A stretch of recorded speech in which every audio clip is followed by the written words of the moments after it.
that's a very pretty swatch. Well, these are all cables. It's actually started what I'm describing as a swatch scarf, because these are all different types of cable stitches you can do. And I'm thinking if I just keep going, I'll have a rather smart scarf at the end of it. It's a great way to practice cables as well. It looks very complicated. It does. Actually, that's one of the things I love about cables. They look really complicated, but they're actually really easy to do because they all use the same technique. It's just which stitches you move. Because all cabling is taking 1, 2, 3, 4 stitches and holding in front or behind some other stitches. And so you're moving them around? You're moving them around, you're swapping stitches around. And before I actually show you how to do it, I'm just going to show you something. I reckon the reason people get scared of cable is not on because of how difficult or easy it is to do. Oh, it's my because of all the different ways you see it written down. And you see that. That's scary. And these are all the different ways. But actually it's much simpler than that. So I'm just going to show you a simple cable and then I'm going to show you how it's written down. So on this swatch we've got a couple of simple cables that we've started here. To make a cable we need a cable needle. Now you can get straight ones, you can get ones with bends on one end. I like the ones that are bent in the middle for a very simple reason.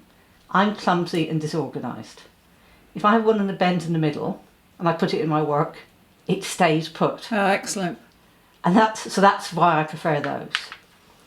What if you don't have a cable needle? If you don't have a cable needle, I have lost my cable needles before now. I have cabled with a sewing up needle.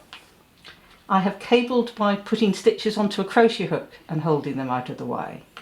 I have used a cocktail stick. I think I've even used a straw on a chunky knit once. I think I've used a pencil. Yeah, anything that you can get your stitches on can be your cable needle. But a cable needle is best if you happen to have one. A spare DPN is a great choice as well. So I'm just going to purl to my cable here. So I've got a 6-stitch cable. 6 stitches? So I've got 6 stitches. And this is a very simple cable because I'm going to twist it in half. So I'm going to move 3 stitches. So what I want to do is I want to slide the first 3 stitches onto my cable needle, pop them in the middle and just hold that to the back of my work. Then I'm going to knit 3 stitches that are in the other half of the cable. And then I'm going to slide my cable needle around the back and I'm going to knit the 3 stitches from the cable needle. I guess for some people that would feel a bit fiddly if you're not used to DPNs or... If you're not used to it, it can feel a bit fiddly, but you do get used to it quite quickly. Oh, there we go. But that looks quite tight. Does it loosen off? Yes, when we come back the other way, you'll see it loosens off. So this one, we've held it to the back and it's sloping to the right. So they're crossing over towards the right. Okay. So now I'm just going to purl because I've got one the opposite direction.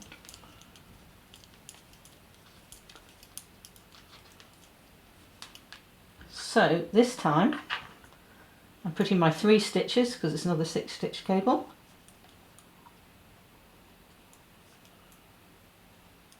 Putting the 3 and this time I'm just letting it sit to the front. And I'm knitting my other 3 stitches. And then I'm sliding my cable needle along.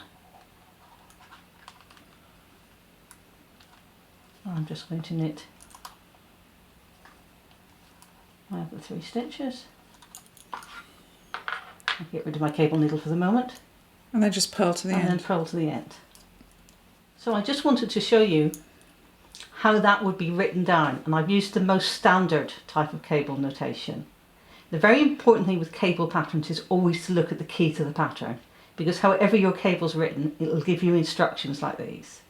So we had a C, 6B and a 6CF. The C tells us it's a cable. A C usually means that you're going to knit all the stitches, but always check the key. 6 tells us how many stitches there are in the cable, and B tells us that we're going to be holding some of them to the back. So in what we've just done, we slipped 3 stitches onto the cable needle, we held it to the back, we knit it 3, and then we knit it 3 from the cable needle. So really it's just getting used to the abbreviations, Yes. isn't it? Because it's all the information's there. Yes, and any good pattern, there'll be a key that will tell you exactly what that notation means. Quite often, sometimes you'll purl. You'll do some stitches that are knit and some stitches that are purl.